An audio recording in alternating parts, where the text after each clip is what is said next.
आज के सेशन के अंदर अपन थर्ड ब्लॉक स्टार्ट करेंगे और थर्ड ब्लॉक के रिगार्डेड काफी इंपोर्टेंट क्वेश्चन आपके एग्जाम में आएंगे और 100% काफी इंपोर्टेंट है ये ब्लॉक आपके लिए। देखिएगा यूनिट का नाम ये, आपके ब्लॉक का नाम ये, यहां पर क्या है ब्लॉक का नाम देखिएगा, ये एक बार से काफी इंपोर्टेंट क्वेश्चन है और यहां से मैं कह दूं आपको 10+ क्वेश्चन एज इट इज पूछे जाएंगे, 10+ से ज्यादा क्वेश्चन एज इट इज आपसे पूछे जाएंगे। देखिएगा रिप्रोडक्टिव और एडोलसेंट हेल्थ, यहां पर अगर क्वेश्चन देखे ना तो काफी इंपोर्टेंट क्वेश्चन है और काफी इंपोर्टेंट ब्लॉक आपका होने वाला है जो कि अपन कंप्लीटली मोल्डेड करके पढ़ेंगे। देखिएगा सबसे पहले यहां से क्वेश्चन आपसे पूछे जाएंगे जो भी गायनेकोलॉजिकल कंडीशंस होती हैं, जितने भी एबनॉर्मलिटीज होती हैं, जितने भी जैसे कि लाइक आपको डिस्मेनोरिया हो गया, लाइक पेल्विक पेन हो गया, लाइक पेल्विक इन्फ्लेमेटरी डिजीजेस हो गई, लाइक पेल्विक ऑर्गन प्रोलेप्स हो गया यानी प्रोट्रूजन हो गया, उसके अलावा काफी सारे इन्फेक्शंस होते हैं, वो सारे अगर हुए हैं तो उनसे रिगार्डेड क्वेश्चन यहां से पूछे जाएंगे। 100% रिप्रोडक्टिव हेल्थ के रिगार्डेड आपसे क्वेश्चन पूछे जाएंगे, गायनेकोलॉजिकल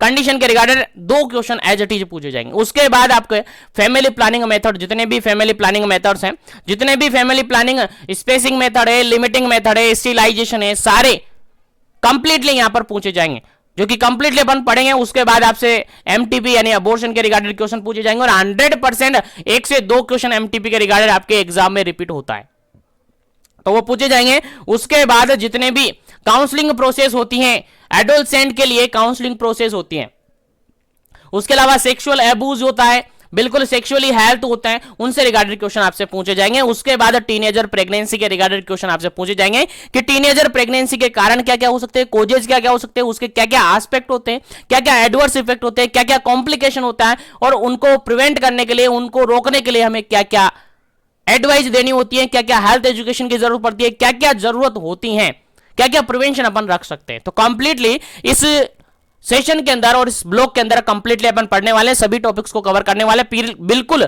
पूरे ब्लॉक को, पूरा ब्लॉक हमने मोल्डेड करके आपको क्वेश्चन तैयार कर दिए हैं और 2 सेशन या 3 सेशन के अंदर आपका ये ब्लॉक फिनिश हो जाएगा। उसके बाद नेक्स्ट ब्लॉक हमारा स्टार्ट हो जाएगा। तो उम्मीद है सभी सेशन आप कंटिन्यूसली देख रहे होंगे और सभी सेशन आपको देखने भी चाहिए, क्योंकि अगर आपने सेशन नहीं देखे ना तो काफी बुरा लगेगा आपको, क्योंकि क्वेश्चन आपके इन्हीं सेशन से आएंगे, क्योंकि क्वेश्चन वो एक भी क्वेश्चन मैंने नहीं छोड़ा है जो आपके एग्जाम में पूछा जाएगा, एक भी सेशन, एक भी क्वेश्चन नहीं छोड़ा है जो आपके ब्लॉक में है और मैंने नहीं पढ़ाया। सारे ब्लॉक को बिल्कुल निचोड़ करके आपको क्वेश्चन अवेलेबल करवा दिए हैं, तो कंटिन्यूअसली सभी ब्लॉक देखेगा। प्रीवियसली जितने भी क्लासेस हो चुकी हैं उनको भी आप विजिट कीजिएगा, सबको आपको देखना है एग्जाम से पहले। स्पेशली राजस्थान सीएचओ कैंडिडेट्स की बात करूं जिनका एग्जाम 25 फरवरी 25 फरवरी को फिक्स्ड है, तो पहले हम सिलेबस को कवर कर लेते हैं और कोशिश करूंगा मैं कि फरवरी 20 यानी 20 फरवरी तक आपका एग्जाम के रिगार्डेड पूरा सिलेबस कंप्लीट हो जाएगा, यानी सारे ब्लॉक कंप्लीट हो जाएंगे। उसके बाद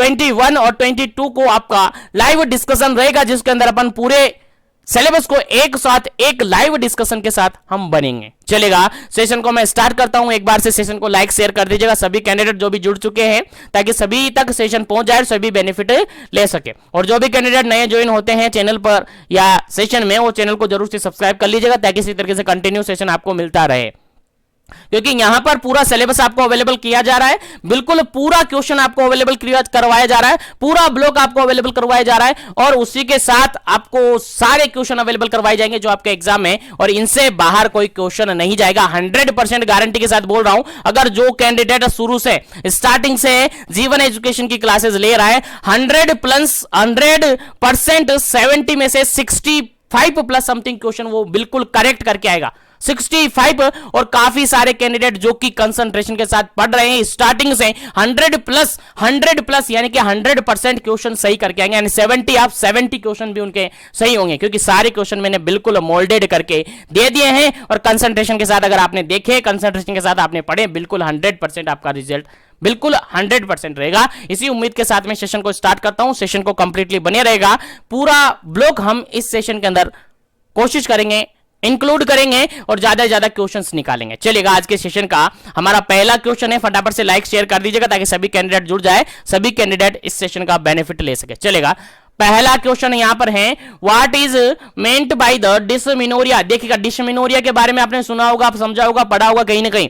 डिसमिनोरिया एक जो मेंस्ट्रुअल साइकिल्स होती हैं जो कि फीमेल्स के अंदर चलती है, एडोलसेंट स्टेज के अंदर स्टार्ट हो जाती है, यानी मेंस्ट्रुअल साइकिल जो मंथली पीरियड्स होते हैं उनसे रिगार्डेड एबनॉर्मलिटीज हैं। तो डिसमिनोरिया से आप क्या समझते हैं? सीधा सा क्वेश्चन यहां पर यह पूछा है कि डिसमिनोरिया होता क्या है। चलेगा, ऑप्शन के अकॉर्डिंग आंसर देना है, यानी डिसमिनोरिया के डेफिनेशन आप क्या लिखेंगे, क्या बताएंगे, क्या होता है डिसमिनोरिया। चलेगा, ऑप्शन के अकॉर्डिंग आंसर आपको देना है। पहला ऑप्शन यहां पर देखिएगा, मेंस्ट्रुअल कंडीशन है characterized by the severe and frequent menstrual cramp and pain associated with the menstruation. Second option है menstrual condition characterized by the severe blood flow during the menstruation. Third option है menstrual condition characterized by the normal blood flow during the menstruation. और fourth option है यहां पर A and B, दोनों option यहां पर correct है। चलेगा, क्या इसका करेक्ट आंसर होगा? आपके अकॉर्डिंग अपना आंसर बताएगा, उसके बाद इसका करेक्ट आंसर मैं आपको बताऊंगा और इसके रिगार्डेड जो भी की पॉइंट्स आपको याद रखने हैं वो सारे कुछ मैं बताऊंगा। और सेशन को कंटिन्यूअसली बने रहेगा, लाइक शेयर करते रहेगा, क्योंकि सेशन मैंने स्टार्ट कर दिया है और सभी तक सेशन पहुंचना चाहिए, इसलिए लाइक शेयर जरूर करना है। चलेगा, अगर हम बात करें इस क्वेश्चन का बिल्कुल करेक्ट आंसर की, इस क्वेश्चन के बिल्कुल करेक्ट आंसर की, तो ऑप्शन नंबर फर्स्ट बिल्कुल करेक्ट आंसर होगा, क्योंकि डिसमिनोरिया के अंदर जो DYS है, DYS जनरली एबनॉर्मल के लिए आता है और डिफिकल्टी के लिए आता है, जनरली आप सबको याद होगा। तो यहां पर मेंस्ट्रुअल कंडीशन है जो कि कैरेक्टराइज्ड है बाय सीवियर और frequent cramp and abdominal pain. देखिएगा, सिंपल सा क्वेश्चन यहां पर है, डिसमिनोरिया है तो वहां पर सीवियर और फ्रीक्वेंटली क्रैम्प होगा और पेन देखने को मिलेगा, किसके साथ? मेंस्ट्रुएशन के साथ। तो मेंस्ट्रुएशन के साथ अगर सीवियर और फ्रीक्वेंटली पेन और क्रैम्प देखने को मिल रहा है, that condition is known as dysmenorrhoea. याद रखिएगा, इंपॉर्टेंट है। अगर हम बोले कि सीवियर ब्लड फ्लो हो रहा है तो इसको अपन डिसमिनोरिया नहीं कहेंगे, अगर नॉर्मल ब्लड फ्लो हो रहा है तो इसको अपन डिसमिनोरिया नहीं कहेंगे। किसको कहेंगे? जहां पर क्रैम्प हो रहे हैं, जहां पर पेन हो रहा है, ऐसी कंडीशन को क्या कहेंगे? डिसमिनोरिया कहेंगे। क्रैम्प और पेन किसके साथ? मेंस्ट्रुएशन के साथ, यानी मेंस्ट्रुअल पीरियड के साथ अगर पेन हो रहा है, क्रैम्प हो रहा है, that condition is known as dysmenorrhoea. लेकिन क्रैम्प और पेन तो जनरली भी होते हैं, नॉर्मली भी होते हैं, लेकिन सीवियर और फ्रीक्वेंट बोला ना, यही तो बात है, यही तो आपको याद रखना है, सीवियर और फ्रीक्वेंट। ठीक है, तो इस क्वेश्चन का राइट आंसर क्या होता है आपका? Option number first. उम्मीद है समझ में आ गया होगा। तो आगे बढ़ जाते हैं फटाफट से नेक्स्ट क्वेश्चन पर, क्योंकि क्वेश्चन सारे हमें करने हैं, सिलेबस फटाफट से कवर करने हैं। Specially Rajasthan CHO candidate focus करें, क्योंकि उनका एग्जाम आ चुका है, फिक्स्ड है डेट उनका, 25 फरवरी को उनका एग्जाम है। ठीक है, चलेगा, नेक्स्ट क्वेश्चन की बात करते हैं। नेक्स्ट क्वेश्चन यहां पर है, टाइप ऑफ डिसमिनोरिया। डिसमिनोरिया जो अभी जस्ट अपन ने पढ़ा है, डिसमिनोरिया क्या होता है? डिसमिनोरिया एक मेंस्ट्रुअल कंडीशन होती है जिसके अंदर सीवियर और फ्रीक्वेंटली क्रैम्प और पेन देखने को मिलता है। सीवियर, फ्रीक्वेंटली पेन और क्रैम्प देखने को मिलता है मेंस्ट्रुएशन के साथ में। तो उसके टाइप यहां पर पूछे, क्या क्या टाइप्स उसके हो सकते हैं। पहला ऑप्शन यहां पर है स्टेज फर्स्ट डिसमिनोरिया और stage second dysmenorrhoea. Second option है प्राइमरी डिसमिनोरिया और सेकेंडरी डिसमिनोरिया। थर्ड ऑप्शन है इनिशियली डिसमिनोरिया और एक्सट्रीम डिसमिनोरिया। और फोर्थ ऑप्शन है नन ऑफ द अबव। चलिएगा, क्या इसका करेक्ट आंसर होगा? आंसर आपको देना है फटाफट से। क्या इसका करेक्ट आंसर होगा? जल्दी से कीजिएगा। क्या इसका करेक्ट आंसर होगा? डिसमिनोरिया के टाइप्स आपसे पूछा है, और बेसिकली जनरली अपन कहे तो डिसमिनोरिया के दो टाइप्स होते हैं। बेसिकली और जनरली अपन कहे तो जो डिसमिनोरिया होता है उसके दो टाइप्स होते हैं। आपने जनरली पढ़े होंगे, बिल्कुल याद रखना है आपको। ऑप्शन नंबर बी बिल्कुल करेक्ट आंसर है। ऑप्शन नंबर बी बिल्कुल करेक्ट आंसर है। यहां पर डिसमिनोरिया के टाइप होते हैं प्राइमरी और सेकेंडरी टाइप। कैसे होते हैं? प्राइमरी और सेकेंडरी टाइप। अगर बात करें डिसमिनोरिया में प्राइमरी टाइप कौन सा होता है, प्राइमरी डिसमिनोरिया क्या होता है, तो प्राइमरी डिसमिनोरिया डायरेक्टली रिलेटेड होता है आपकी एज पर, डायरेक्टली रिलेटेड होता है फीमेल की एज पर। ये एज के अकॉर्डिंग डिसमिनोरिया देखने को मिलेगा, एज के अकॉर्डिंग डिसमिनोरिया देखने को मिलेगा। यानी अर्ली, अगर अर्ली मिनार्की हुई है, अर्ली मिनार्की, मिनार्की मतलब जानते हो ना, मिनार्की जानते हो ना, नहीं जानते तो याद रखिएगा। मिनार्ची मतलब होता है फर्स्ट मेंस्ट्रुअल साइकिल, यानी मेंस्ट्रुअल साइकिल का या मेंस्ट्रुअल पीरियड का इनिशियली आना, वो होता है आपका मिनार्की, यानी फर्स्ट मेंस्ट्रुअल साइकिल होता है, उसको जनरली अपन मिनार्की कहते हैं। तो अगर अगर अर्ली स्टेज के अंदर, अर्ली एज के अंदर अगर मिनार्की आ चुकी है तो उसके कारण से भी डिस्मिनोरिया देखने को मिलता है। अगर एज से रिलेटेड है तो आपका डायरेक्टली आंसर जाएगा कि किससे रिगार्डेड है, प्राइमरी डिस्मिनोरिया से रिगार्डेड। उसके अलावा यहां पर को नॉर्मल और नेचुरल यहां पर कोजेज होंगे,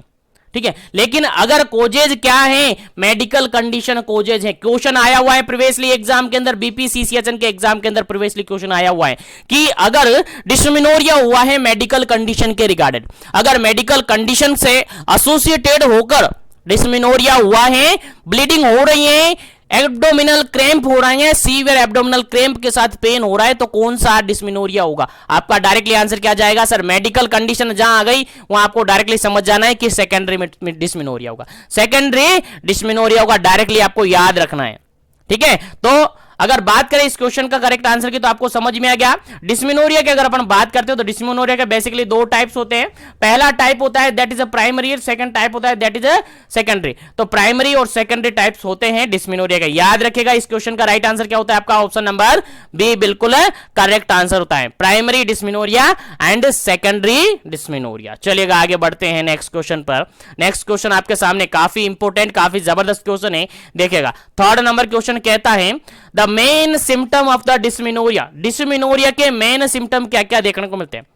डिस्मिनोरिया के मेन सिम्टम क्या क्या देखने को मिलते हैं? लेडी को क्या क्या पता चलता है डिस्मिनोरिया अगर होता है तो लेडी के अंदर क्या क्या क्लिनिकल फीचर देखने को मिलते हैं? आंसर आपको देना है। पहला ऑप्शन यहां पर देखिएगा, pain concentrated in lower abdomen, lower abdomen के अंदर पेन हो रहा है, इन अम्लाइकल रीजन के अंदर हो रहा है, सुप्रा प्यूबिक रीजन के अंदर हो रहा है ऑफ द एब्डोमेन, और में radiated to thigh and lower back, जो कि रेडिएट हो जाता है, जो कि पेन कहां पर हुआ है? लोअर एब्डोमेन में हुआ है, अम्लाइकल रीजन के अंदर हुआ है, सुप्रा प्यूबिक रीजन के अंदर हुआ है, और वो रेडिएट हो रहा है थाई और लोअर बैक के अंदर। सेकेंड ऑप्शन यहां पर है pain in upper and lower extremities, pain आपकी अपर और लोअर एक्सट्रीमिटीज के अंदर हो रहा है। थर्ड ऑप्शन यहां पर pen in upper abdomen, upper and lower extremities, यानी एब्डोमेन में हो रहा है, कहां पर?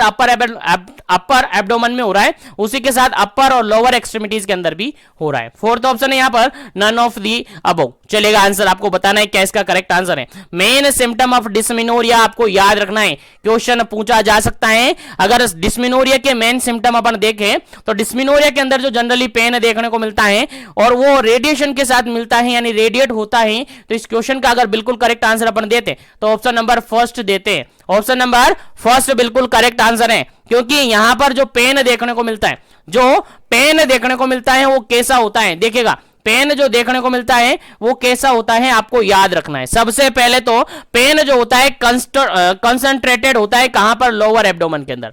पेन सबसे पहले तो आपको याद रखना है कहां पर होता है? लोअर एब्डोमेन में होता है, या फिर अम्लाइकल रीजन के अंदर होता है, या फिर हम कहें कि सुप्रा प्यूबिक रीजन के अंदर होता है। उसके बाद ये रेडिएट होता है, यानी ट्रांसफर हो जाता है लोअर एब्डोमेन से या अम्लाइकल रीजन से थाई के अंदर चला जाता है, थाई से लोअर बैक के अंदर चला जाता है। अगर इस टाइप का पेन देखने को मिल रहा है, that condition is known as dysmenorrhoea. तो डिस्मिनोरिया के जनरल क्लिनिकल फीचर की बात करें तो पेन होता है आपके लोअर एब्डोमेन के अंदर, आपके अम्लाइकल रीजन के अंदर, आपके सुप्रा प्यूबिक रीजन के अंदर, और बाद में वो रेडिएट हो जाता है, थाई के अंदर चला जाता है, और थाई के बाद वो लोअर बैक के अंदर चला जाता है। तो ये आपका डिस्मिनोरिया का क्लिनिकल फीचर हो गया, जो कि आपको याद रखना है, क्वेश्चन आपसे पूछा जा सकता है। चलिएगा आगे बढ़ते हैं नेक्स्ट क्वेश्चन पर। नेक्स्ट क्वेश्चन आपका फोर्थ नंबर क्वेश्चन क्या कहता है? देखिएगा, क्वेश्चन समझ में आना चाहिए तभी आंसर आएगा, और मैं कह रहा हूं 100% बिल्कुल आपका पेपर यहीं से सेट होगा, तो बिल्कुल परेशान नहीं होगा। कंटिन्यूअसली कंसंट्रेशन के साथ समझ कर पढ़िएगा, समझ कर देखिएगा, समझ के दिमाग में बिठाइएगा, क्योंकि आपको एग्जाम में यही क्वेश्चन मिलेंगे। चलेगा, फोर्थ क्वेश्चन की बात करें तो फोर्थ क्वेश्चन यहां पर है most common cause of secondary dysmenorrhoea. चलेगा, बताइएगा, डिस्मिनोरिया के रिगार्डेड क्वेश्चन है और उसका सेकेंडरी डिस्मिनोरिया के रिगार्डेड क्वेश्चन पूछा है कि सेकेंडरी डिस्मिनोरिया के रिगार्डेड अगर अपन बात करें तो मोस्ट कॉमनली कोज कौन सा देखने को मिलता है? सबसे मोस्ट कॉमन किसके कारण से डिस्मिनोरिया देखने को मिलता है? और सेकेंड टाइप का पहला ऑप्शन यहां पर देखिएगा एंडोमेट्रियोसिस, सेकेंड ऑप्शन है pelvic inflammatory diseases, third option है यूटेराइन फाइब्रोइड, और फोर्थ ऑप्शन है सर्वाइकल नेरोइंग। चलिएगा जल्दी से आपको आंसर बताना है कि सेकेंडरी डिस्मेनोरिया का मोस्ट कॉमन कोज क्या होता है। चलिएगा, और जनरली मैंने आपसे कहा है सेकेंडरी डिस्मेनोरिया का रीजन क्या है, मेडिकल रीजन है। मेडिकल कंडीशन, कोई ना कोई मेडिकल कंडीशन लेडी के अंदर अराइज होगी तभी जाकर आपको जनरली डिस्मेनोरिया देखने को मिलेगा। अब चाहे यहां पर हार्मोन का लेवल बढ़े या फिर चाहे कोई मेडिकल कंडीशन यानी कोई एनाटॉमिकली इंफेक्शन वगैरह हो, किसी भी कारण से हो सकता है, लेकिन मेडिकल कंडीशन यहां पर हो जाती है। तो अगर यहां पर इस क्वेश्चन का बिल्कुल करेक्ट आंसर अपन देखें तो यहां पर देखिएगा, अगर जनरली बात करें तो एंडोमेट्रियोसिस के कारण से भी होता है, पीआईडी के कारण से भी आपका सेकेंडरी डिस्मेनोरिया हो सकता है, यूटेराइन फाइब्रोइड के कारण से भी हो सकता है, और सर्वाइकल नैरोविंग के कारण से भी आपका डिस्मेनोरिया देखने को मिल सकता है। लेकिन अगर इनमें से भी कहे कि मोस्ट कॉमनली किसके कारण से होता है तो आपका आंसर होता है ऑप्शन नंबर फर्स्ट। आपका आंसर होता है ऑप्शन नंबर फर्स्ट, एंडोमेट्रियोसिस के कारण से आपका सेकेंडरी डिस्मेनोरिया देखने को मिलता है, मोस्ट कॉमन कोज माना जाता है। याद रखिएगा, बिल्कुल याद रखिएगा, आपको याद होना चाहिए एंडोमेट्रियोसिस के कारण से आपका सेकेंडरी डिस्मेनोरिया देखने को मिलता है। चलिएगा आगे बढ़ते हैं, सेशन को लाइक शेयर करते रहेगा, जो भी कैंडिडेट जुड़े हुए हैं सेशन को लाइक शेयर सबको करना है ताकि सभी तक सेशन पहुंचे। और जो भी कैंडिडेट पहली बार विजिट कर रहा है सेशन को जरूर से लाइक शेयर करके चैनल को जरूर से सब्सक्राइब कर लीजिएगा ताकि इसी तरीके से कंटिन्यू सेशन आपको मिले। चलेगा, यहां पर नेक्स्ट क्वेश्चन की बात करते हैं अपन, 5 नंबर क्वेश्चन की बात करते हैं। और 5th नंबर क्वेश्चन यहां पर क्या कहता है? 5th नंबर क्वेश्चन यहां पर यह कहता है कि premenstrual syndrome is also known as, premenstrual syndrome को और किस नाम से जानते हैं? प्रीमेंस्ट्रुअल सिंड्रोम आपको एग्जाम में देखने को मिल सकता है पीएमएस करके, शॉर्ट फॉर्म इसकी होती है प्रीमेंस्ट्रुअल सिंड्रोम। अगर पीएसएम है तो उसका अदर नेम क्या होता है? आंसर आपको दे रहा है फटाफट से। पहला ऑप्शन यहां पर देखिएगा, also called the premenstrual tension, PMT. Second option है also called the post menstrual tension. Third option है also called the pain menstrual tension. और ऑप्शन नंबर 4 है नन ऑफ दी अबव। चलेगा, नन ऑफ दी अबव को मैंने काट दिया है। बताइए अब 3 ऑप्शन आपके पास बचे, आंसर आपको देना है। क्या होगा? प्री मेंस्ट्रुअल सिंड्रोम पीएमएस का अदर नेम क्या होता है? चलेगा, जल्दी से आपको आंसर देना है, क्या इसका करेक्ट आंसर है। फिर आगे बढ़ेंगे अपन नेक्स्ट क्वेश्चन पर। चलेगा, यहां पर बिल्कुल करेक्ट आंसर की अगर अपन बात करते हैं, करेक्ट आंसर की अगर अपन बात करते हैं तो यहां पर बिल्कुल करेक्ट आंसर होता है आपका option number first, pre menstrual tension होता है। Pre menstrual tension PMT, pre menstrual syndrome का अदर नेम होता है प्री मेंस्ट्रुअल टेंशन। याद रखिएगा क्या होता है? प्री मेंस्ट्रुअल टेंशन होता है, भूलना नहीं है, काफी इंपॉर्टेंट है आपके एग्जाम पॉइंट ऑफ व्यू से। चलेगा, आगे बढ़ते हैं नेक्स्ट क्वेश्चन पर। नेक्स्ट क्वेश्चन आपके सामने काफी इंपॉर्टेंट है, देखिएगा 6 नंबर क्वेश्चन है। और 6 नंबर, उम्मीद करता हूं क्वेश्चन पूरा विजिबल हो रहा होगा, कहीं कट रहा हो तो बता दीजिएगा ताकि थोड़ा सा सही कर ले उसको। चलेगा,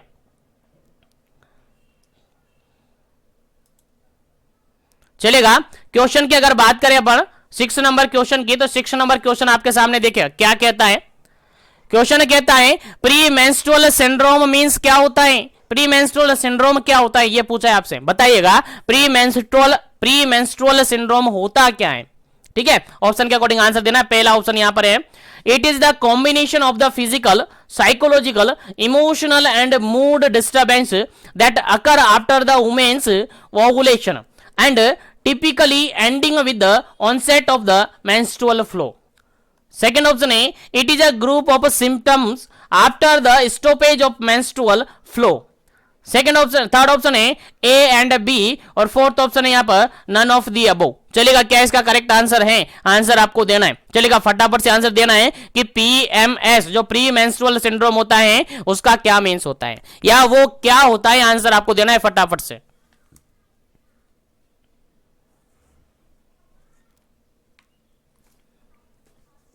चलेगा, यहां पर आपसे इस क्वेश्चन का अगर बिल्कुल करेक्ट आंसर पूछे तो आपका ऑप्शन नंबर फर्स्ट बिल्कुल करेक्ट आंसर होगा। प्री मेंस्ट्रुअल सिंड्रोम एक टाइप का कॉम्बिनेशन होता है। कॉम्बिनेशन किसका? आपका फिजिकली, साइकोलॉजिकली और इमोशनली और मूड डिस्टर्बेंस, यानी ये जो आपका डिसऑर्डर है, जो सिंड्रोम है, इसके अंदर आपका देखो सिंड्रोम क्या जानते हो, सिंड्रोम मतलब जानते हो ना, सिंड्रोम जहां आ जाता है मतलब ग्रुप ऑफ होता है, ग्रुप होता है, group of syndrome, group of symptoms होते हैं। तो यहां पर कॉम्बिनेशन होता है किसका, फिजिकली भी ये हो सकता है, साइकोलॉजिकल भी होता है और इमोशनल और मूड डिस्टर्बेंस भी यहां पर देखने को मिलता है। और ये कब अकर होता है, देखिए occur that occur after the women ovulation, जब ओवुलेशन हो जाता है तो उसके बाद ये देखने को मिलता है। और टिपिकली एंड कब एंड हो जाता है, जब जैसे ही ऑनसेट हो जाता है मेंस्ट्रुअल फ्लो का, यानी ब्लीडिंग स्टार्ट हो जाती है, दैट ये कंप्लीट हो जाता है, ये क्या हो जाता है, एंड हो जाता है। तो जनरली अपन कहेंगे pre menstrual syndrome is a combination of physical, psychological, emotional and mood disturbance that occur after the women ovulation. जब वुमेन के अंदर ओवुलेशन होता है तब ये अराइज होता है और टिपिकली एंड हो जाता है कब, जब मेंस्ट्रुअल फ्लो स्टार्ट हो जाता है। तो याद रखेगा, इंपॉर्टेंट क्वेश्चन है, आपके एग्जाम में पूछा जा सकता है, आपको याद होना चाहिए। चलेगा, नेक्स्ट क्वेश्चन की बात करते हैं। और नेक्स्ट क्वेश्चन सिंपल सा क्या पूछा जा रहा है, देखिएगा सिंपल सा क्या पूछा जा रहा है। 7 नंबर क्वेश्चन क्या कहता है, देखिएगा समझ में आना चाहिए। क्वेश्चन ये कहता है preventive measure for the PMS, pre menstrual syndrome का अगर मेजरमेंट अपन करें, प्रिवेंशन अगर अपन करें तो क्या क्या करना चाहिए। प्री मेंस्ट्रुअल सिंड्रोम की अगर बात करें तो इसके रिगार्डेड क्या क्या प्रिवेंशन अपन कर सकते हैं, क्या क्या प्रिवेंटिव मेजर्स हम काम में ले सकते हैं। ऑप्शन के अकॉर्डिंग आंसर देना है। पहला ऑप्शन यहां पर देखेगा, पहला ऑप्शन है ब्रीक वॉकिंग, सबसे पहला ऑप्शन है brisk walking, 30 minute stress management technique, small and frequent meal and limiting salt intake. Second option है यहां पर food should be high in complex carbohydrate and reach in the calcium multivitamin supplement daily and limit the caffeine and alcohol etc. और fourth option यहां पर देखेगा both A and B, और third option यहां पर देखेगा नन ऑफ दी अबव। चलेगा, अब आंसर आपको देना है कि क्या इसका करेक्ट आंसर होगा, जल्दी कीजिएगा, क्या इसका करेक्ट आंसर होगा। पहला option, second option, third option, fourth option, फटाफट से आंसर दीजिएगा। प्री मेंस्ट्रुअल सिंड्रोम के रिगार्डेड प्रिवेंटिव मेजर्स आप क्या क्या काम में लेंगे। चलेगा, आंसर आपको देना है।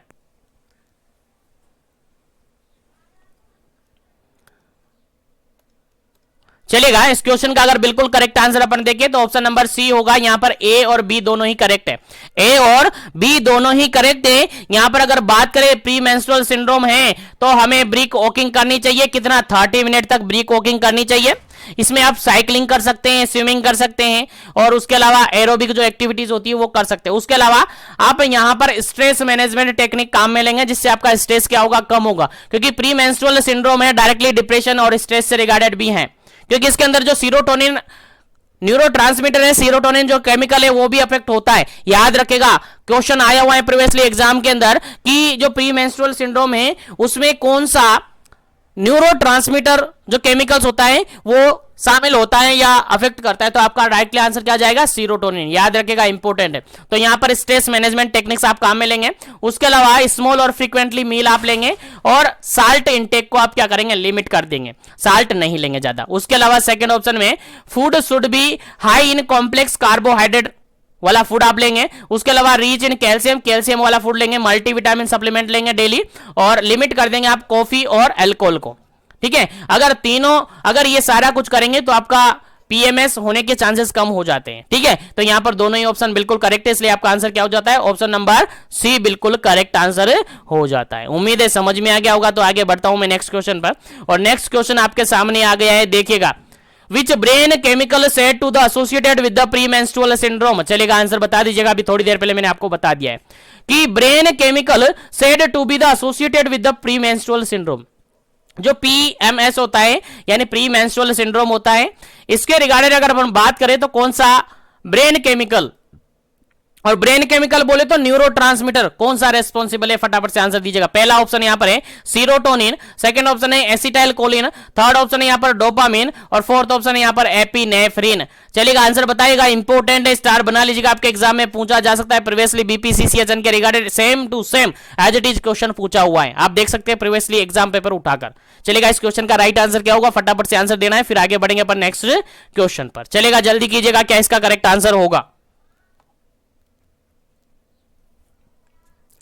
चलिए इस क्वेश्चन का बिल्कुल करेक्ट आंसर है, that is option number first serotonin. अभी बोला मैंने सीरोटोनिन हो सकता है, सीरोटोनिन होता है क्योंकि यहां पर जो फीमेल है उसका मूड और डिप्रेशन भी अफेक्ट होता है, क्योंकि सीरोटोनिन का लेवल यहां पर एबनॉर्मल देखने को मिलता है। और ऐसी कंडीशन में फिर यहां पर आप अगर मैनेजमेंट करते हैं तो एंटी डिप्रेसेंट मेडिसिन देते हैं, एंटी डिप्रेसेंट मेडिसिन देते हैं, याद होगा आपको, नहीं याद है तो याद रखिएगा, एंटी डिप्रेसेंट मेडिसिन यहां पर देते हैं। उसमें कौन सी, SSRI SSRI मेडिसिन आप यहां पर देते हैं, SSRI मेडिकेशन यहां पर देते हैं। सेलेक्टिव सीरोटोनिन रीअपटेक इनहिबिटर यहां पर देते हैं, जिसके अंदर जनरली फ्लुक्सेटिन जो होती हैं वो दी जाती है। याद रखेगा, इंपॉर्टेंट क्वेश्चन है, आपके एग्जाम में पूछी जा सकते हैं। उसके अलावा सर्टेलिन जिसको जोलोप्ट के नाम से आती है वो यहां पर अवेलेबल करवाई जाती है। याद रखिएगा, यहां पर इंपॉर्टेंट क्वेश्चन है आपके एग्जाम पॉइंट ऑफ व्यू से। चलेगा आगे बढ़ते हैं, नेक्स्ट क्वेश्चन की बात करते हैं। नेक्स्ट क्वेश्चन सिंपल सा क्या पूछा है देखिएगा, vaginal discharge means, vaginal discharge को आप क्या समझेंगे, क्या होता है वेजाइनल डिस्चार्ज। चलिए मीनिंग समझा दीजिए इसका मीनिंग आपको पूछा है, फटाफट से आंसर दीजिएगा, क्या इसका करेक्ट आंसर होगा। पहला ऑप्शन यहां पर देखिएगा, secretion from the vagina and that can vary in consistency, colour and smell. Second option है blood flow during the menstruation. Third option है white discharge from the vagina और फोर्थ ऑप्शन है none of the above. चलेगा क्या इसका correct answer है, vaginal discharge से आप क्या समझते हैं, चलेगा बताइएगा। सबको पता होगा, सब जानते होंगे इसके बारे में, वेजाइनल डिस्चार्ज के बारे में सबको पता होगा। नहीं याद है तो फटाफट से बताइएगा, अभी मैं बताऊंगा, जिसको याद नहीं है थोड़ा पेशेंस रखेगा, जिसको याद है फटाफट से अपना आंसर लगाइएगा। अभी बताऊंगा मैं कि वेजाइनल डिस्चार्ज का एक्चुअल मीनिंग क्या होता है। चलेगा इस क्वेश्चन की अगर हम बात करते हैं, 9 नंबर क्वेश्चन की बात करते हैं, तो ऑप्शन नंबर यहां पर फर्स्ट बिल्कुल करेक्ट आंसर होता है। फर्स्ट बिल्कुल करेक्ट आंसर होता है। जनरली अपन कहें वेजाइनल डिस्चार्ज मींस कह सकते हैं सिक्रेशन फ्रॉम द वेजाइना। देखिए वेजाइनल डिस्चार्ज की बात की जा रही तो वेजाइना से ही तो सिक्रेशन होगा, वेजाइनल डिस्चार्ज की बात की जा रही तो सिक्रेशन कहां से होगा, वेजाइना से होगा। तो वेजाइना से क्या होता है, सिक्रेशन होता है।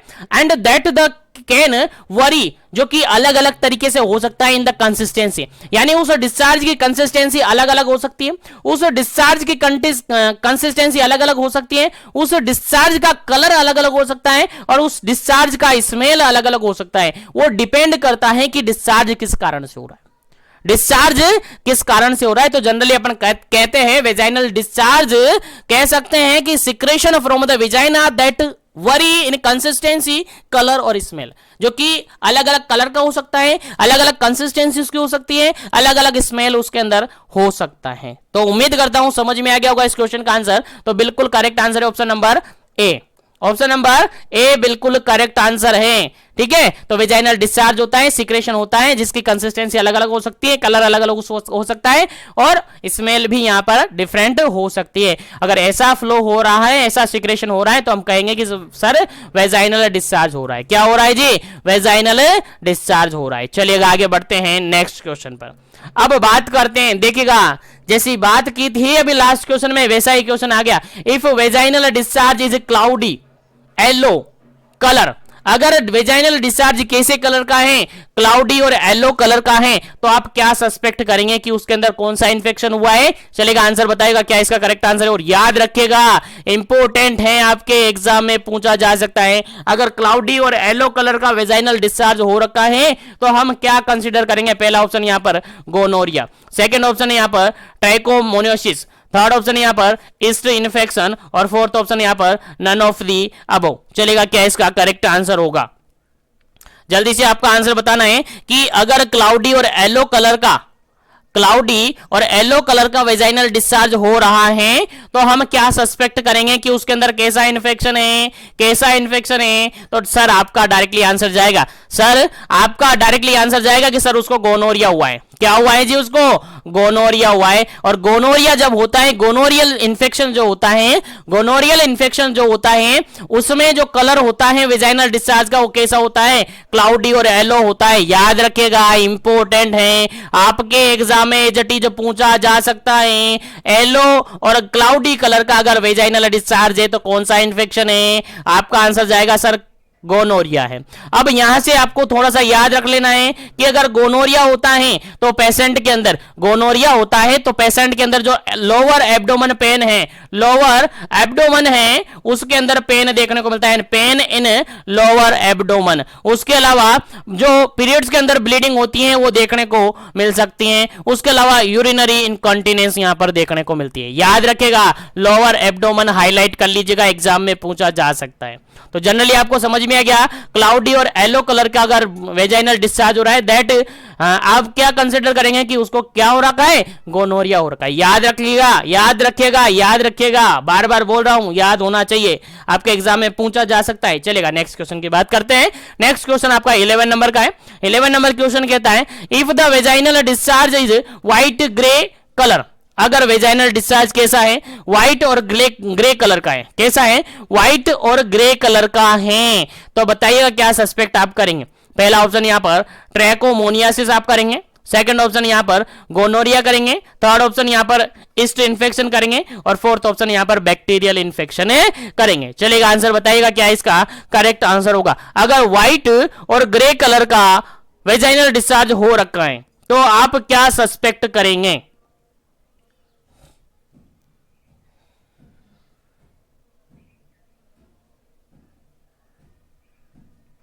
चलेगा, चलेगा। अगर यहां पर बिल्कुल करेक्ट आंसर की अपन बात करें, अगर वेजाइनल डिस्चार्ज कैसा हो रखा है? व्हाइट और ग्रे कलर का हो रखा है, तो आपका डायरेक्टली आंसर जाएगा सर बैक्टीरियल इन्फेक्शन है। उसको क्या है सर? बैक्टीरियल इन्फेक्शन है। याद रखिएगा, क्या है? बैक्टीरियल इन्फेक्शन है, भूलना नहीं है। अगर व्हाइट ग्रे कलर का, अगर व्हाइट ग्रे कलर का डिस्चार्ज हो रहा है, वेजाइनल डिस्चार्ज हो रहा है, तो हम सस्पेक्ट करेंगे कि उसको क्या है? बैक्टीरियल इन्फेक्शन है। उसको क्या है? बैक्टीरियल इन्फेक्शन है। एक और क्वेश्चन यहीं पर मैं आपको बता देता हूं, एक और क्वेश्चन में पर बता देता हूं कि अगर वेजाइनल डिस्चार्ज आपका येलो ग्रीन कलर का हो रहा है, कैसा हो रहा है? येलो और ग्रीन कलर का हो रहा है। कैसा हो रहा है? येलो और ग्रीनिश हो रहा है, जिसके अंदर बैड स्मेल आ रही है, जिसके अंदर बैड स्मेल आ रही है। तो बताइए आप क्या सस्पेक्ट करेंगे? ऑप्शन सेम है आपके, ऑप्शन सेम है आपके। अगर वेजाइनल डिस्चार्ज हो रहा है येलो और ग्रीनिश कलर का, जिसके अंदर बैड स्मेल आ रही है, तो आप क्या कंसीडर करेंगे? फटाफट बताइए क्या इसका करेक्ट आंसर होगा। पहला ऑप्शन यहां पर ट्रैकोमोनियासिस, सेकंड ऑप्शन यहां पर गोनोरिया, थर्ड ऑप्शन यहां पर ईस्ट इन्फेक्शन, और फोर्थ ऑप्शन यहां पर बैक्टीरियल इन्फेक्शन। चलिएगा, आंसर बताएगा क्या इसका करेक्ट आंसर होगा।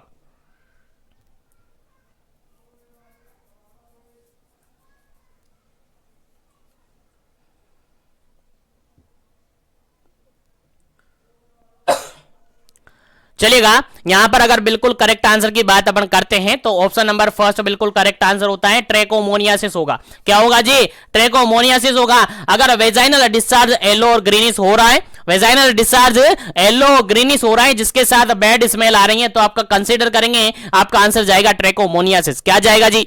ट्रैकोमोनियासिस आपका आंसर जाएगा। ठीक है, याद रखेगा, इंपोर्टेंट क्वेश्चन है। अगर यहीं पर मैं क्वेश्चन चेंज कर दूं, यहीं पर मैं आपसे क्वेश्चन चेंज कर दूं कि वेजाइनल डिस्चार्ज कैसा हो रहा है, वेजाइनल डिस्चार्ज आपका व्हाइट व्हाइट चीजी व्हाइट सीजी और थिक कलर का हो रहा है, व्हाइट चीजी और थिक वेजाइनल डिस्चार्ज हो रहा है। कैसा?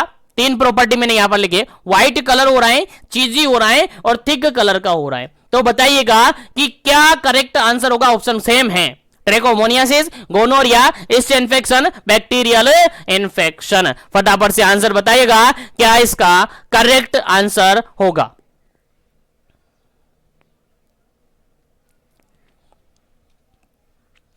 चलेगा। यहां पर अगर बिल्कुल करेक्ट आंसर की बात करें तो इसका आंसर होता है option number C, yeast infection होगा। ईस्ट इन्फेक्शन जब भी होता है तो जो डिस्चार्ज होता है जनरली व्हाइट कलर का ही होता है, लेकिन थिक होता है, व्हाइट कलर का ही होता है लेकिन थिक और चीजी होता है। याद रखेगा, इंपॉर्टेंट क्वेश्चन है। व्हाइट कलर का होगा, थिक होगा और चीजी होगा, याद रखेगा, इंपॉर्टेंट क्वेश्चन है। और एक लास्ट क्वेश्चन यहीं पर मैं आपको बताता हूं, लास्ट क्वेश्चन यहीं पर मैं आपको बताता हूं, याद होना चाहिए। अगर वेजाइनल डिस्चार्ज पिंक कलर का देखने को मिल रहा है, वेजाइनल डिस्चार्ज पिंक कलर का देखने को मिल रहा है, तो आप क्या कंसीडर करेंगे? तो आप कंसीडर करेंगे कि that is lochia, that is lochia या लोकिया, जो कि आफ्टर प्रेगनेंसी देखने को मिलता है। परप्यूरम पीरियड के अंदर लोकिया देखने को मिलता है, लोकियल डिस्चार्ज देखने को मिलता है अगर पिंक कलर का क्या हो रहा है, डिस्चार्ज देखने को मिल रहा है। तो याद रखिएगा, इंपॉर्टेंट क्वेश्चन है। यहां से जो भी क्वेश्चन पूछे जाने हुए वो मैंने आपको बता दिए, जो भी क्वेश्चन पूछे जाने हैं वो मैंने आपको बता दिए। अगर एक और क्वेश्चन में यहीं पर मेंशन कर दूं आपके लिए, अगर एक और क्वेश्चन में यहीं पर मेंशन कर दूं कि वेजाइनल डिस्चार्ज ब्लीडी हो रहा है, वेजाइनल डिस्चार्ज ब्लीडी और ब्राउन कलर का हो रहा है, तो बताइए क्या कंसीडर करेंगे? वेजाइनल डिस्चार्ज अगर ब्लडी और ब्राउन कलर का हो रहा है तो आप क्या कंसीडर करेंगे? तो आप कंसीडर करेंगे यहां पर, आप कंसीडर करेंगे यहां पर कि इररेगुलर मेंस्ट्रुअल साइकिल है। क्या है? इररेगुलर मेंस्ट्रुअल साइकिल के कारण से देखने को मिल रहा है, या फिर सर्वाइकल कैंसर देखने को मिल रहा है, या फिर सर्वाइकल कैंसर यहां पर देखने को मिल रहा है। इस कारण से यहां पर ब्लीडी और ब्राउन कलर का डिस्चार्ज देखने को मिल रहा है। उम्मीद है समझ में आ गए होंगे यहां तक के सारे क्वेश्चन। तो मैं आगे बढ़ता हूं नेक्स्ट क्वेश्चन पर। उम्मीद है सारे क्वेश्चन समझ में आ गए हैं। तो सेशन को एक बार से लाइक शेयर कर दीजिएगा ताकि सभी तक सेशन पहुंच जाए और सभी सेशन का बेनिफिट ले सके, सभी को सेशन का बेनिफिट हो, ये मेरा टारगेट है। इसी के साथ नेक्स्ट क्वेश्चन की बात करते हैं। और जो भी कैंडिडेट जुड़े हैं चैनल को जरूर से सब्सक्राइब कर लीजिएगा ताकि इसी तरीके से कंटिन्यू सेशन आपको मिलते रहे। चलेगा, नेक्स्ट क्वेश्चन है आपका 12 नंबर क्वेश्चन। और 12 नंबर क्वेश्चन क्या कहता है देखिएगा, समझिएगा, काफी इंपोर्टेंट क्वेश्चन है 12 number. Causes of vaginal discharge, चलेगा, बताइएगा वेजाइनल डिस्चार्ज के कारण क्या क्या हो सकते हैं। ऑप्शन के अकॉर्डिंग आंसर दीजिएगा, ऑप्शन समझ में आने चाहिए। ऑप्शन काफी सारे लगाए मैंने ताकि आपको याद रहे। इनमें से अगर कोई भी ऑप्शन बन के आए, देखिए इतने बड़े ऑप्शन तो वहां पर मिलेंगे नहीं आपको लगता है बिल्कुल इतने बड़े ऑप्शन वहां पर मिलेंगे नहीं, ठीक है, इतने बड़े ऑप्शन वहां पर मिलेंगे नहीं, लेकिन आपको सारे मेंशन इसलिए करवाए ताकि आपको पूरा याद रह जाए। क्योंकि मॉड्यूल्स को अगर एक एक ऑप्शन करके आपको अवेलेबल करवाए तो काफी सारे क्वेश्चन हो जाते हैं, इसलिए सारे एक साथ आपको अवेलेबल करवाए जा रहे हैं। चलेगा, पहला ऑप्शन यहां पर देखेगा, emotional stress, ovulation, pregnancy, breast feeding, vaginitis, antibiotic steroid use, diabetes, pelvic inflammatory disease, vaginal atrophy, STD, birth control pills. पहला ऑप्शन यहां पर है, पहला ऑप्शन है यह है कि वेजाइनल डिस्चार्ज के कारण क्या है। सेकंड ऑप्शन आप देखेगा, सेकंड ऑप्शन यहां पर है vaginitis, antibiotic use, steroid use, diabetes, PID, pelvic inflammatory disease, vaginal atrophy, STD, birth control pills. और थर्ड ऑप्शन यहां पर ए एंड बी, और फोर्थ ऑप्शन है यहां पर नन ऑफ दी अबव। चलेगा, क्या इसका करेक्ट आंसर है? उम्मीद है सभी को पता चल गया है, क्योंकि जनरली वेजाइनल डिस्चार्ज अगर पेल्विक ऑर्गन के अंदर अगर इन्फेक्शन हो जाता है तो उनके कारण से हो सकता है। उसके अलावा कोई एसटीडी है तो उसके कारण से हो सकता है। तो यहां पर अगर बिल्कुल करेक्ट आंसर की बात करें ना अपन, तो बिल्कुल ऑप्शन नंबर सी होगा, क्योंकि यहां पर फर्स्ट और सेकंड ऑप्शन दोनों ही करेक्ट है। फर्स्ट और सेकंड ऑप्शन दोनों ही करेक्ट है। तो याद रखिएगा, इंपॉर्टेंट क्वेश्चन है, यहां से क्वेश्चन आपसे पूछा जा सकता है। चलिएगा, आगे बढ़ते हैं नेक्स्ट क्वेश्चन पर।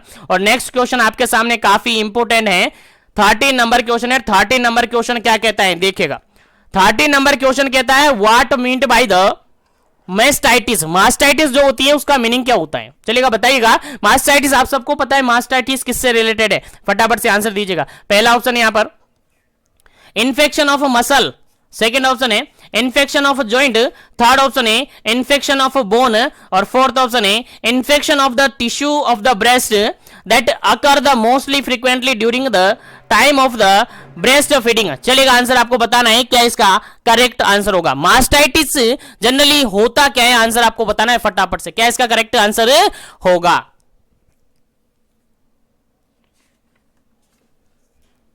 चलेगा, जनरली अगर अपन बात करते हैं तो जनरली कहते हैं मास्टाइटिस मसल से रिगार्डेड नहीं है, मास्टाइटिस जॉइंट से रिगार्डेड नहीं है, मास्टाइटिस बोन से रिगार्डेड नहीं है, मास्टाइटिस तो ब्रेस्ट से रिगार्डेड है। बिल्कुल, अगर इन्फेक्शन हुआ है कहां पर? Tissue of the breast, breast tissue के अंदर अगर इन्फेक्शन हुआ है, जो कि जनरली ब्रेस्ट फीडिंग करवाते हैं तब देखने को मिलता है। जनरली ऐसा माना जाता है, फ्रीक्वेंसी वहां पर देखने को मिलती है। लेकिन जनरली अपन कहें मास्टाइटिस मतलब कि infection of the breast tissue, infection of the breast tissue known as the mastitis. Directly option आपका करेक्ट हो जाता है, option number D. Option number D यहां पर क्या हो जाता है, आपका करेक्ट आंसर होता है। मास्टाइटिस मतलब कि होता है ब्रेस्ट टिश्यू के अंदर इंफेक्शन हो जाना, ब्रेस्ट टिश्यू के अंदर इन्फ्लामेशन हो जाना, दैट इज मास्टाइटिस। उम्मीद है आपको समझ में आ गया है मास्टाइटिस मतलब क्या होता है, याद रखिएगा, इंपॉर्टेंट क्वेश्चन है। आगे बढ़ता हूं मैं नेक्स्ट क्वेश्चन पर, और नेक्स्ट क्वेश्चन यहां पर सिंपल सा ये पूछा है, what are the type of mastitis. Mastitis के टाइप क्या क्या होते हैं, मास्टाइटिस के टाइप क्या क्या हो सकते हैं, आंसर आपको देना है। पहला ऑप्शन यहां पर प्राइमरी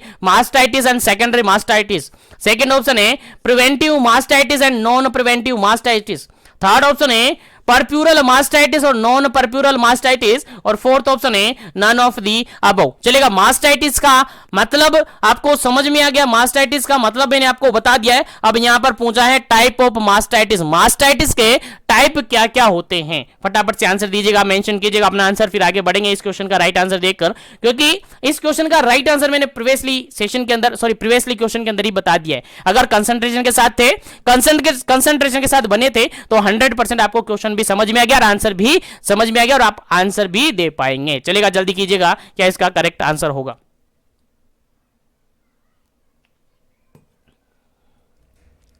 चलेगा, जनरली हमने लास्ट क्वेश्चन के अंदर डिस्कस किया था कि जनरली मास्टाइटिस देखने को मिलता है ब्रेस्ट फीडिंग के टाइमिंग में देखने को मिलता है, और ब्रेस्ट फीडिंग जनरली कब दी जाती है, जनरली परप्यूरल टाइमिंग के अंदर दी जाती है, यानी आफ्टर द बर्थ, बेबी का जैसे ही बर्थ हो जाता है तो परप्यूरल टाइमिंग स्टार्ट हो जाता है। कब तक स्टार्ट होता है सर, 6 वीक तक, 6 वीक तक आपका परप्यूरल टाइमिंग होता है, यानी 42 डेज तक आपका परप्यूरल टाइम होता है। अगर 42 डेज तक यानी 6 वीक तक अगर इन्फेक्शन हो गया है ब्रेस्ट टिश्यू के अंदर, that is a puerperal mastitis. और अगर 6 वीक के बाद या 6 वीक से पहले बिना प्रेगनेंसी अगर क्या हुआ है, इन्फेक्शन हो गया है, तो उसको नॉन परप्यूरल मास्टाइटिस कहेंगे। तो बिल्कुल अगर करेक्ट आंसर की अपन बात करें तो मास्टाइटिस के अगर टाइप्स की अगर अपन बात करें तो जनरली इसके टाइप्स होते हैं नॉर्मली मास्टाइटिस, परप्यूरल मास्टाइटिस और नॉन परप्यूरल मास्टाइटिस। याद रखिएगा, 2 टाइप्स इसके होते हैं, परप्यूरल मास्टाइटिस और नॉन परप्यूरल मास्टाइटिस। याद रखिएगा, ऑप्शन नंबर सी बिल्कुल करेक्ट आंसर है इस क्वेश्चन का, ऑप्शन नंबर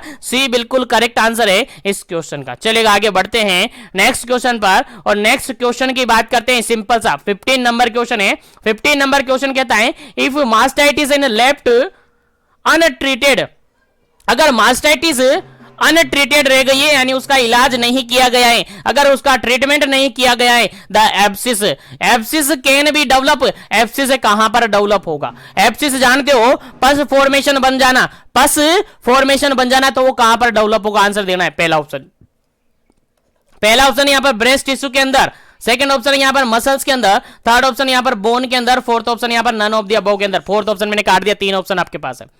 अगर मास्टाइटिस को ट्रीट नहीं किया गया, अनट्रीटेड वो रह गया है, तो पस फॉर्मेशन बनेगा, एब्सिस बनेगा उसके अंदर, तो कहां पर बनेगा, किस पार्ट के अंदर बनेगा, तो आपका आंसर क्या जाएगा। उम्मीद है सभी को पता है, सभी को याद है, तो ज्यादा टाइम यहां पर वेस्ट नहीं करेंगे, आगे बढ़ेंगे, क्वेश्चन का आंसर बता दियो। चलेगा, ऑप्शन नंबर फर्स्ट बिल्कुल करेक्ट आंसर है। ब्रेस्ट टिश्यू के अंदर जनरली क्या होगा, मास्टाइटिस को रिलेटेड किससे करते हैं अपन, ब्रेस्ट टिश्यू से करते हैं। मास्टाइटिस क्या होता है सर, ब्रेस्ट टिश्यू से रिगार्डेड है, और ब्रेस्ट टिश्यू के अंदर अगर मास्टाइटिस हुआ है, इंफेक्शन हुआ है, अगर उसका ट्रीटमेंट नहीं किया गया है, तो उसके अंदर क्या हो जाएगा, एब्सिस बनने लगेगा, यानी पस फॉर्मेशन होने लगेगा। क्या होने लगेगा, पस फॉर्मेशन उसके अंदर होने लगेगा, और पस फॉर्मेशन कहां पर होगा, ब्रेस्ट टिश्यू के अंदर होगा। बिल्कुल करेक्ट आंसर होता है ऑप्शन नंबर ए, बिल्कुल करेक्ट आंसर है इस क्वेश्चन का। उम्मीद है सबको समझ में आ रहा होगा, बिल्कुल लाइक शेयर करते रहेगा ताकि सभी तक क्वेश्चन पहुंचते रहे, और साथ में बीपीसीसीएचएन के रिगार्डेड स्पेशली अनाउंसमेंट की हुई है आपके मिशन एजुकेशन ऐप पर।